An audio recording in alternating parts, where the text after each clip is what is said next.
As the last rays of the setting sun danced through the window of a sleek Manhattan high-rise, Amy Wilson sat engrossed at her desk. Her copper-colored hair shimmered like molten gold under the amber light, a stark contrast to the intense focus on her face.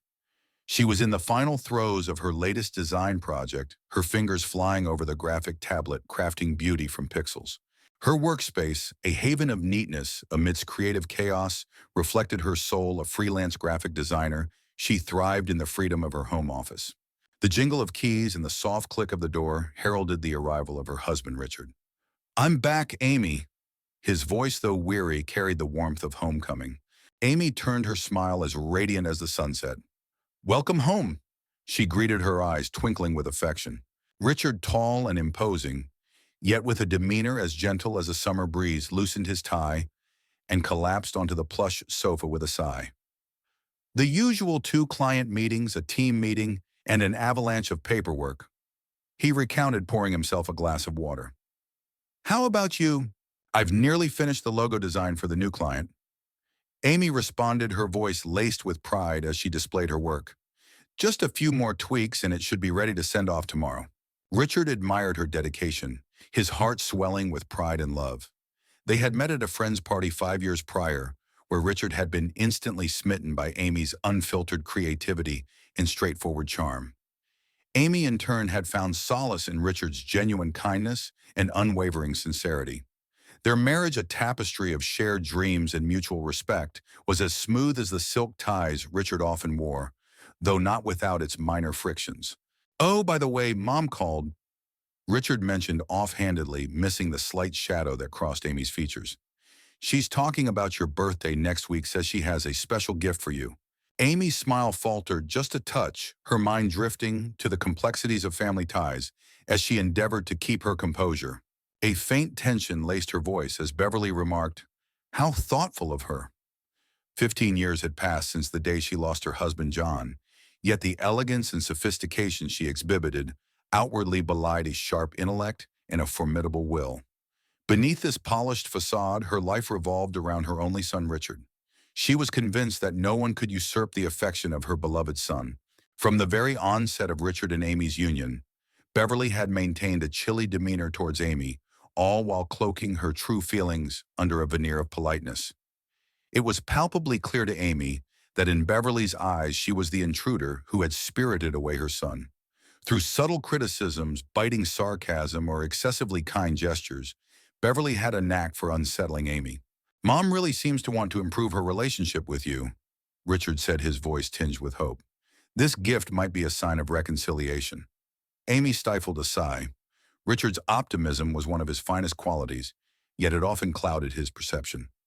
"Perhaps," she replied, her voice cautious. "Did she tell you what the gift is?" He shook his head. "She said it's a secret, but she mentioned you'll be surprised." Amy managed a smile, despite the knots of anxiety in her stomach. Beverly's surprises typically came with a twist that left her ill at ease. Yet for Richard's sake, she kept her composure intact. "I'm looking forward to it," she said, her tone laced with a hopeful, if somewhat forced, enthusiasm. On the day of her birthday, relatives and friends congregated at Amy and Richard's home for an intimate celebration. Though her nerves were on edge, the presence of her loved ones in the comfort of her own space offered Amy a sense of reassurance. Around 3 in the afternoon, the doorbell rang its chime, a prelude to the arrival of the matriarch. Richard opened the door to reveal Beverly, her silver hair meticulously styled, clad in an opulent tweed suit, her presence as commanding as that of a queen. "Thank you for coming," Richard said, embracing her warmly. "Of course I'd come," Beverly replied, her voice steady and regal. "It's Amy's special day. Happy birthday, Amy." Beverly's voice was smooth as silk, her lips touching Amy's cheek in a fleeting kiss. The overwhelming scent of her perfume enveloped Amy, almost stealing her breath away. "Thank you, Beverly," Amy replied with practiced politeness, her voice barely a whisper above the clinking of glasses and the murmur of the party. With a sudden shift, Beverly's voice rose above the crowd, commanding attention, like a conductor before an orchestra. "Now everyone follow me outside. I have a special gift for Amy that you simply must see." Curiosity piqued, the guests trailed after her, their whispers a soft rustle against the evening air. Out on the street, basking in the golden glow of the setting sun, stood a brand new fiery red Mercedes-Benz S-Class. It gleamed with an almost otherworldly shine, a beacon of luxury and extravagance. Amy's breath caught in her throat. The car was undeniably magnificent, yet it felt like a heavy chain of expectation. "Do you like it?" Beverly's voice was sickly sweet, her eyes gleaming with a mix of pride and calculation. "It's the latest model specially ordered just for you," she declared, handing Amy the keys with a smile that didn't quite reach her eyes. "You should be grateful," Beverly added the words, dripping with a honeyed command. Amy's smile, honed by years as a professional designer, remained in place, though her heart was a storm of conflicting emotions. "It's wonderful, thank you," she managed, her voice steady, despite the turmoil within. Richard, ever the enthusiast, was already at the car, his face lit up with genuine delight. "This is really amazing."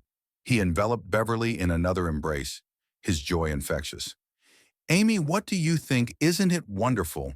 Amy gazed at the gleaming vehicle, a symbol of wealth and perhaps manipulation. "Yes, it's unbelievable," she answered, her words laced with a truth only she could fully comprehend. Indeed, it was unbelievable that Beverly Wilson would give, without expecting something in return. A week later, after a mundane shopping trip, Amy returned in her modest car to find the red Mercedes parked beside hers in the apartment lot. Its untouched beauty seemed to taunt her, a red flag waving in the breeze, warning of unspoken expectations and the heavy weight of gratitude. With the weight of shopping bags pulling at her arms, Amy trudged toward the elevator, her eyes catching a flicker of light at the corner of her vision. Richard had been pestering her, his voice tinged with concern and curiosity. "Why aren't you using the car my mother gave you?" Each time Amy had woven excuses as delicate as spiderwebs. "My current car is fine," or "it takes time to get used to a new vehicle." But the real truth of the one she couldn't confess was her suspicion that this gift was not wrapped in genuine goodwill. Once inside the sanctuary of their apartment, the red light of the answering machine blinked insistently. Richard's voice, slightly distorted, but unmistakably his, filled the room. "I'll be late tonight, dinner with clients. Don't worry, love you." His words, though, meant to comfort, only added to the weight she felt. Amy's gaze drifted through the window to the sleek red Mercedes parked below. "This is my chance," she whispered to herself, a sudden resolve firming her features. With her mind set, she returned to the parking lot, keys jangling in her hand like the clink of fate. Approaching the car, she scanned for any signs of surveillance, her heart pounding with a mix of anticipation and paranoia. Would Beverly really go that far? She questioned silently, her hand hesitating before she opened the driver's door. The scent of luxury leather greeted her, a stark contrast to her own car's more modest aroma. Everything about the Mercedes screamed perfection: the glossy dashboard, the plush seats, the intricate design of the control panel. Yet as Amy turned the key, a subtle discord struck her. The engine hummed, but not quite in harmony. A faint vibration traveled through the steering wheel, unsettling her. "I'm no expert on Mercedes," she murmured, trying to dismiss the unease as mere imagination.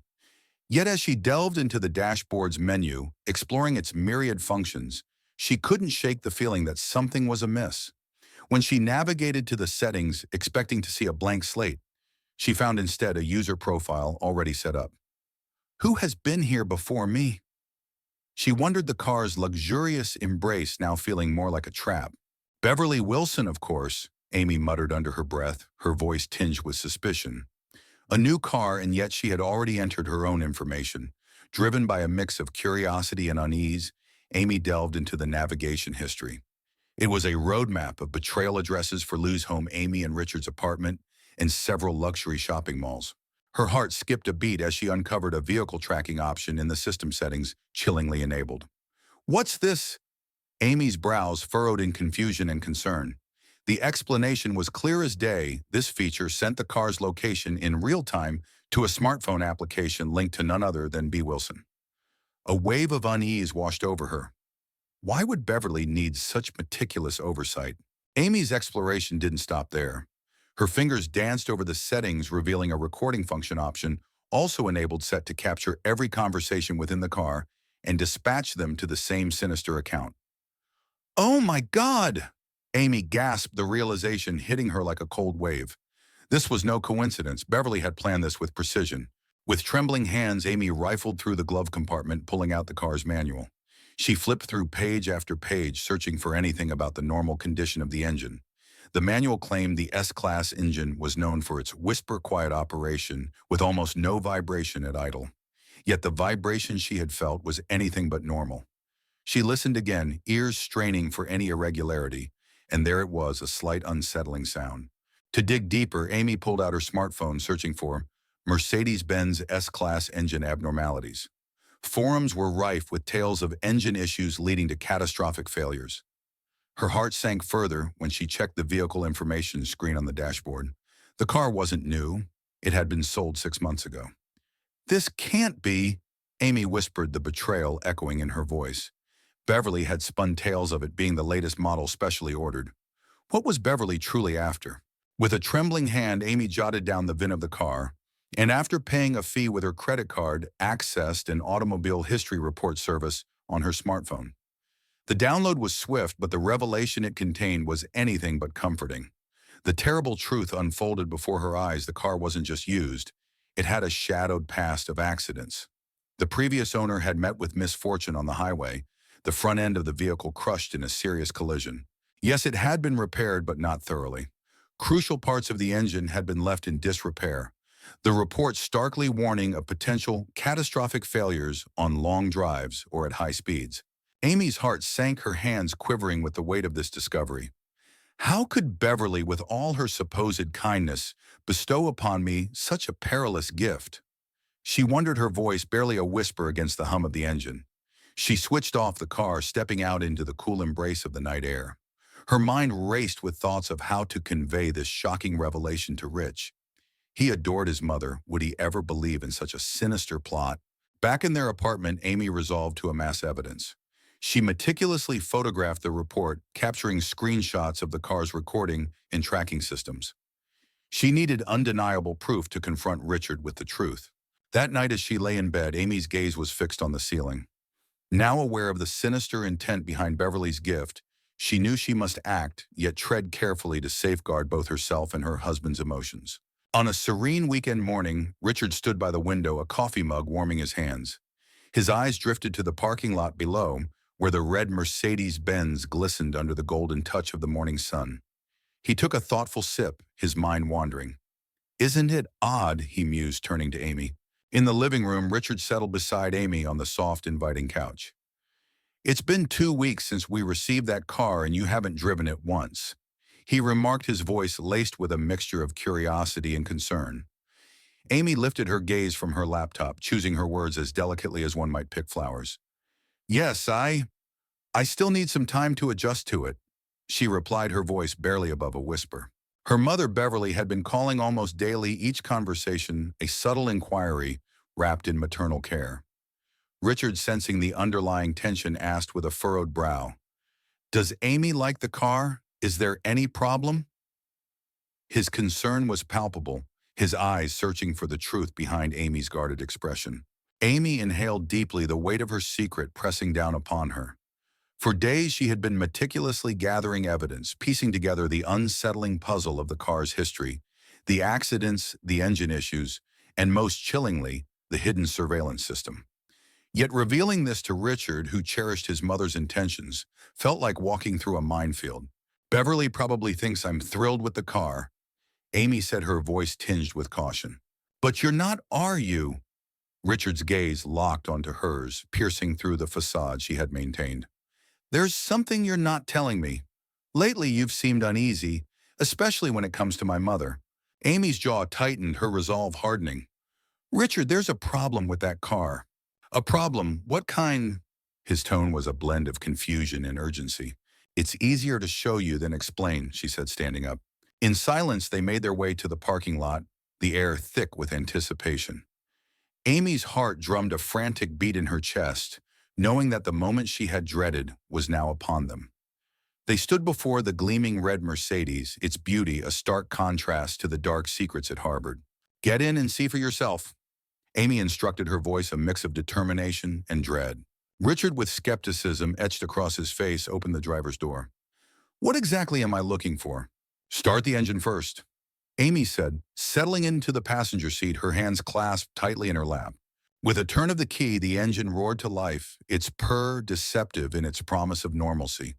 He was no expert, but Richard could sense something was amiss, the car's facade of perfection beginning to crack under the weight of Amy's revelations.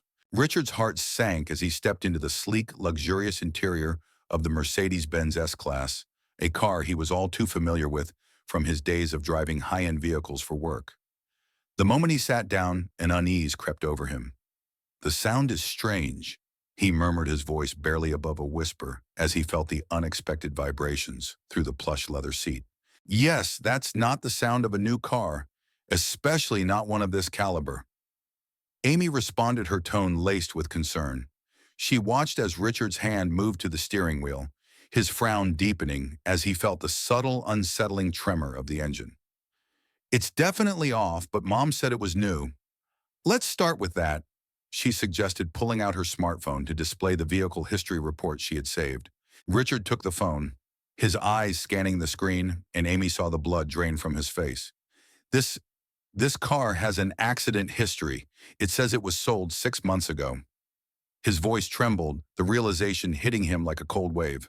"Yes, it's not a new car, but a used one, repaired after an accident," Amy confirmed quietly, her voice almost a whisper. "Important parts of the engine weren't properly fixed. It's dangerous for long-distance driving." How could this happen? Richard's disbelief was palpable, his eyes searching Amy's for some semblance of understanding. But Amy's revelation didn't stop there. She reached for the dashboard screen, her fingers deftly navigating through the settings to reveal a chilling setup. "Look at this," she said, her voice steady yet filled with gravity. The screen displayed Beverly Wilson's profile with vehicle tracking and voice recording enabled. Richard's expression froze, his words stumbling out. This is a surveillance device. Yes, all conversations in this car are set to be recorded and sent to Beverly's account. And the car's location information is constantly being sent to her smartphone." Amy explained, her words hanging heavy in the air. Richard's hands fell from the steering wheel to his knees, his gaze drifting out the window, lost in a whirlwind of thoughts. "Why would Mom—" His voice trailed off, unable to complete the thought, as Amy gently took his hand, her touch a silent comfort in the storm of revelations. It was unmistakably deliberate, a car meant to be an accident, cloaked in the guise of something new, and all the while our every move and word tracked with sinister precision. The color of anger washed over Richard's face, a storm brewing in his usually calm demeanor. "This is beyond unacceptable," he exclaimed, the betrayal stinging like salt on a fresh wound. "Mom's deception is as clear as day, but why would she do such a thing?" Amy's voice trembled with honesty. "I'm as clueless as you are, Richard. But this car, it's not safe, and our privacy has been shattered. We must have it inspected by a professional." With a heavy heart, Richard turned off the engine, his sigh a deep echo of the turmoil within. "Let's take it to an independent repair shop right now," without a word to Mom. As they abandoned the car and trudged back towards their apartment, Richard halted abruptly. "How long have you been carrying this burden alone?" he asked, his voice laced with concern. "A few days," Amy confessed, her eyes avoiding his. "I wrestled with how to break it to you, fearing it might drive a wedge between you and Beverly." Richard's hand found its way to her shoulder, offering comfort. "You did what was right. This revelation is shocking, but it's something I needed to know. If Mom orchestrated this, my trust in her will be forever altered." In the solemn quiet of the elevator, Richard's voice was barely a whisper. "Mom has always been so involved in my life since childhood. I knew she was overprotective, but to go to such lengths," a bitter smile twisted his lips. "She always had grand plans for my life partner, but I chose you, and I stand by that choice every day." Amy's hand squeezed as a silent vow of solidarity. "Together we'll face whatever comes." Back at their apartment, Richard reached for the phone, his fingers dialing with purpose. "I need you to inspect a car first thing tomorrow," he instructed the auto repair shop, his tone urgent, but his words sparing, simply hinting at safety concerns. Hanging up, Richard turned to Amy, his smile tinged with sadness, a poignant reflection of the day's revelations and the uncertain path ahead. Imagine the relief that washed over Amy as she nestled against her husband, her head finding solace on his arm. "What are we going to do now?" she whispered, her voice trembling with a mix of relief and concern. Richard, with a resolve as firm as the ground beneath their feet, responded, "First, we need a precise evaluation of the car's health." The evening sun casting a crimson glow through the window reminded them of the perilous present parked just below in the lot. It was as if the light itself was warning them of the potential danger lurking within that red machine. Come morning, with the dawn barely breaking, Amy and Richard, hearts heavy with apprehension, drove the red Mercedes to Morrison Auto Repair Shop. This wasn't just any shop. It was a bastion of automotive wisdom where Richard had secured an appointment. As they entered, a gentleman with hair as distinguished as his reputation greeted them. "I'm Tom Morrison," he said, his hand outstretched in welcome. "The one you called." "Richard Wilson, and this is my wife, Amy," Richard replied, his voice laced with nervous anticipation. "We're worried about this car." Morrison's eyes, seasoned with years of mechanical insight, studied the vehicle. "What symptoms are you noticing?" he inquired with a professional calm. "The engine sounds off." Amy explained, her words a mix of hope and dread. "And we need to verify if this is truly a new car." Without a word, Morrison raised an eyebrow, then set to work. "Let's begin with a computer diagnosis, and then we'll delve deeper into the engine," he announced, his tone suggesting he was no stranger to automotive mysteries. As they waited in the shop's office, coffee in hand, Richard's gaze drifted out the window. "How could my mother do something like this?" he murmured, his voice thick with disbelief. "Especially something that could endanger your life." Amy reached out her hand, finding his offering comfort in the uncertainty. "We mustn't jump to conclusions," she advised softly. "Let's hear what Mr. Morrison's diagnosis reveals." An hour later, Morrison returned, his face a canvas of concern, holding a detailed diagnostic report that seemed to weigh heavily in his hands. As Richard settled into his chair, a report clutched in his hand, a somber look etched on his face. He spoke with a gravity that seemed to weigh down the room. "I have something I need to share with you both." He began, his voice a mix of resolve and concern. "This car isn't new. It's been on the road for at least 9 months since it left the manufacturer." Richard leaned forward, his eyes piercing through the tension. "And the condition of the engine?" Amy's voice trembled, a whisper of fear escaping her lips. With a deep, troubled sigh, Morrison the mechanic delivered the verdict. "To be brutally honest, it's perilous. The engine mounts have been shoddily repaired, and several critical parts aren't the originals. With high speed or prolonged use, the engine could seize up entirely. In the direst scenario, it might just stop while you're driving, leading to, well, potentially catastrophic results." A shiver slithered down Amy's spine, her worst fears confirmed. Morrison wasn't done. He pulled out another document, his expression grave. "I've also discovered something quite alarming. Unusual electronic devices have been fitted into this car." He showed them the report detailing a sophisticated surveillance device linked to the navigation system. "This isn't the work of an amateur," he added, watching the color drain from Richard's face. "So it was intentionally installed?" Richard's voice was a mix of disbelief and rage. "Without a doubt." Morrison confirmed, his nod heavy with the implications. "These devices aren't standard fare for used car lots. Someone must have ordered it specifically." Amy saw the storm brewing in Richard's eyes, a tempest of anger and sorrow. "Thank you, Mr. Morrison," Richard said, his voice low and strained. "Could you provide us with a written report detailing these issues and the risks?" Morrison nodded, understanding the need for documentation. "I also advise leaving the car here until you decide what to do. It's not safe to drive in its current state." After entrusting the keys to Morrison, they rode the elevator back in silence. Suddenly, Richard's fist met the wall with a thud. "Why?" His voice broke, a raw blend of anger and heartbreak. "Why would Mom do something like this?" Amy wrapped her arms around him, offering the only comfort she could muster.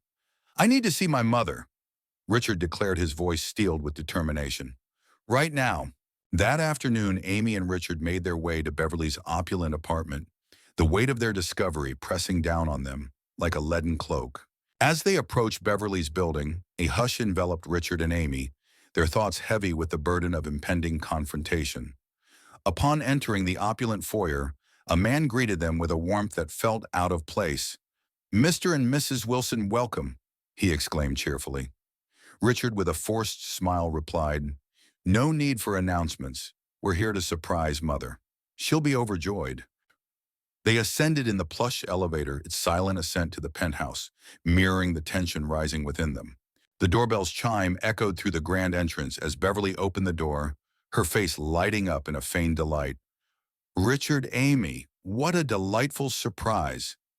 Yet the joy quickly drained from her eyes as she noted the stern, unyielding expressions on their faces. Is something wrong? She asked, her voice tinged with anxiety. Let's talk inside. Richard's tone was as cold as the marble floor beneath them. Beverly led them to the living room, her steps faltering slightly. Shall I make some tea? She offered, trying to salvage the moment with hospitality. No, thank you. Amy's reply was barely a whisper, the weight of their purpose pressing down on her. Seated on the plush sofa, Richard pulled out a document, Morrison's diagnostic report, and placed it on the table with deliberate care. Mother, we need to discuss the car you gifted Amy. He began, his voice steady but edged with a storm brewing. Beverly's composure flickered. A shadow of concern passed over her face before she regained her composure. That wonderful car, did Amy enjoy it? You mentioned it was brand new. She said, her eyes locked with Richard's, seeking reassurance. Richard's gaze was unwavering. Of course. Beverly smiled, attempting to dispel the tension. I had it specially ordered, the latest model. With a trembling hand, Richard pushed the report towards her. That's a lie. His voice, usually so controlled, now trembled with barely contained emotion.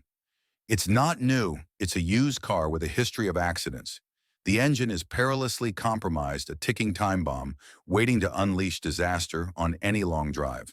Beverly's face froze, a mask of disbelief. That can't be. I bought it from an authorized dealer.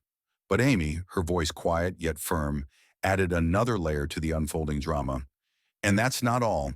The car is equipped with surveillance devices set to record every word, every secret, and send them straight to your smartphone.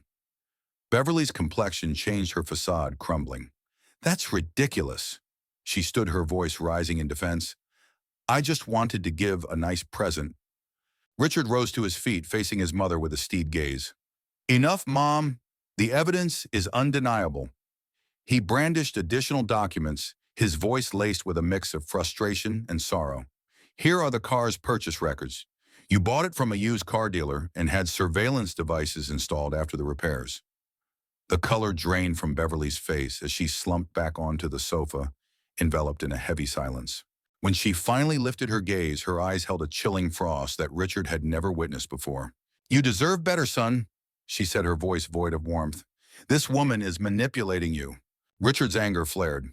Amy is my wife, and you're the one who endangered her life. Beverly, defensive yet calm, retorted, that car is perfectly safe. It might have some issues, but nothing fatal. Fatal? Amy interjected, her voice trembling with disbelief. Mr. Morrison said the engine could fail at high speeds. So what?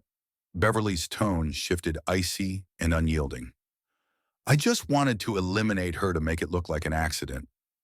The room fell into a terrible silence, the weight of her confession hanging heavily. Richard stared at his mother, his mind racing to grasp the monstrous intent behind her words. You tried to kill me. Amy's voice was barely a whisper, shock rendering her almost mute. Beverly shrugged, her demeanor disturbingly nonchalant. I didn't think that far ahead. I just thought you might get scared and abandon the car, leaving it for Richard.